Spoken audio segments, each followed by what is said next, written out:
Hey Steel fans, this is Larissa for Steel TV with the weekend recap.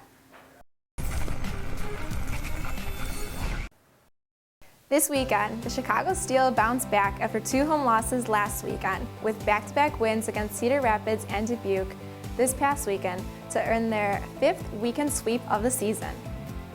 Chicago went into the matchup against Cedar Rapids Friday night looking to lessen the gap between the two teams in the standings. Both teams were held from scoring in the first period, however the RoughRiders came out strong to start the middle frame as they opened the scoring 2 minutes and 17 seconds into the second period. That was all the scoring they would see that night though, as the Steel went on to pick up 4 unanswered goals. Drew Smolcynski got the Steel on the board with a power play marker, glove side, assisted by Tyler Heenanen.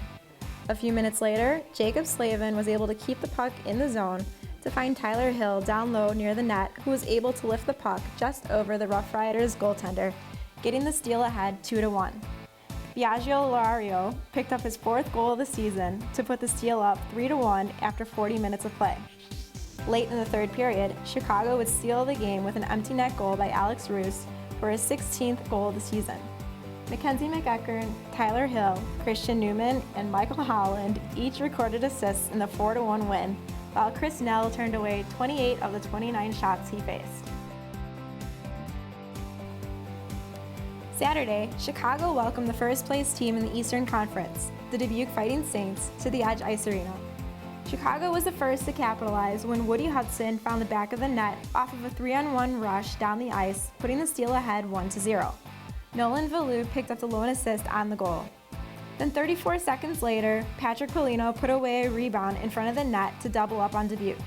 On a power play, Drew Smolcynski backhanded a centering pass over to Woody Hudson, who flipped it back to an open Tyler Heenanen to get his first goal as a member of the Steel.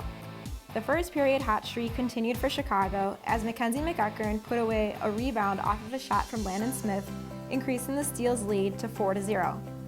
Dubuque ended Chicago's shutout and got themselves on the score sheet just over midway through the second period. Chicago answered before the period ended with a power play goal by Charlie O'Connor, assisted by Ray Pagozzi, to put the Steel up 5-1.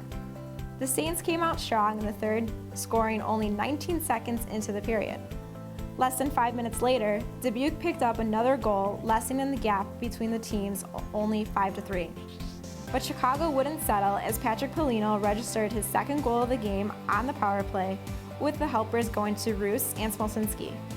The Chicago scoring wasn't over there. Danny Fetzer scored his 4th goal of the season, making the final score of the game 7-3.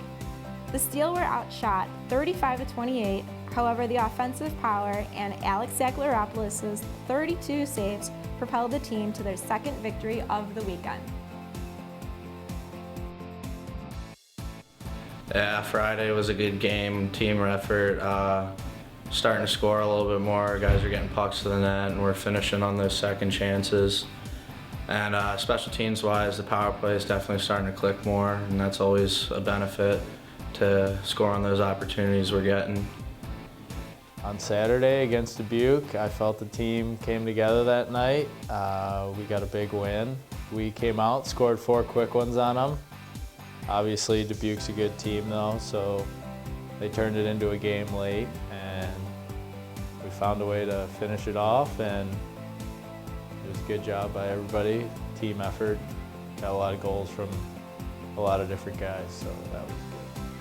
The Steel are back in action for a midweek contest against Team USA 18s this Wednesday at 7:30 p.m. Call 630-594-1161 or visit ChicagoSteelHockeyTeam.com for tickets, as great seats are still available.